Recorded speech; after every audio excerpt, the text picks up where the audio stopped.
Praise the Lord, mighty prophet of the Lord. Well, now the Lord has spoken with me past night.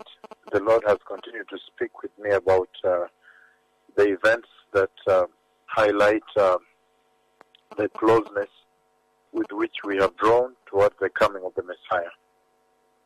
And in this past night, when the Lord spoke with me on this day about the coming of the Messiah and the signs that he talked about, then I see now, the Lord showed me, the Lord showed me the massive historic fire that is going to break out.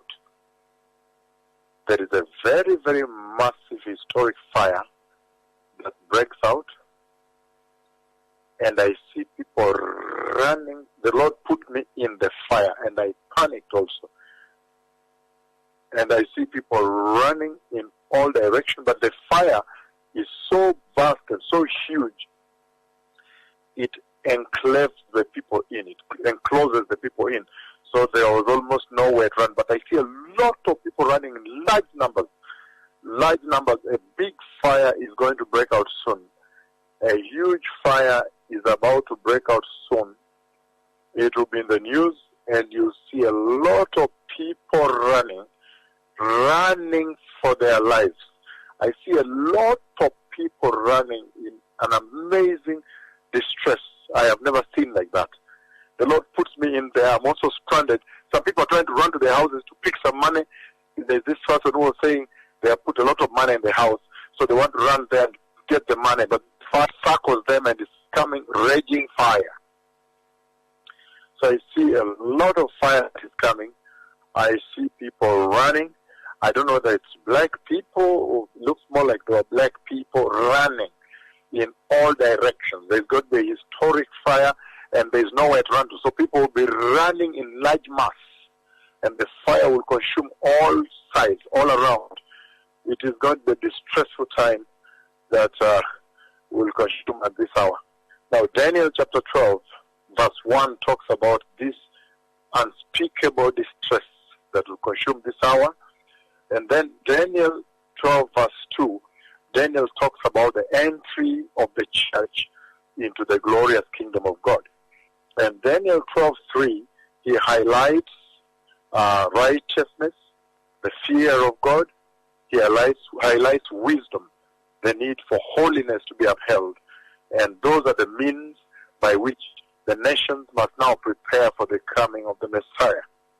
Again, just a few days ago, the Lord sent a heavenly emissary, an envoy from heaven that sat with me, a very senior one, and spoke to me about making this announcement to the nations, to announce to the nations that the Messiah is coming, that everybody now needs to prepare in righteousness, in that very fear of God Daniel celebrates, in that holiness, in upright standing with the Lord.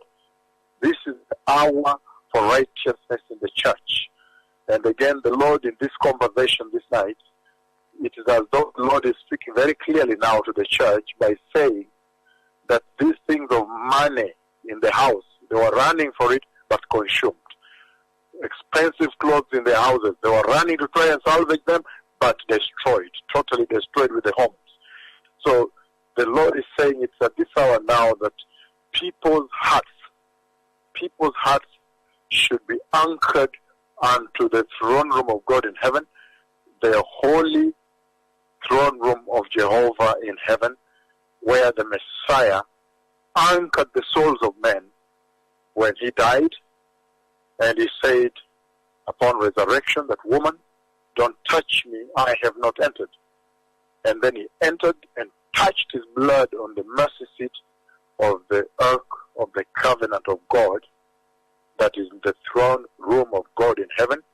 In that way, he anchored the souls of the believers, the holy Christians, the righteous Christians, those in upright standing, those in the fear of God, those walking in the wisdom of the Holy Spirit.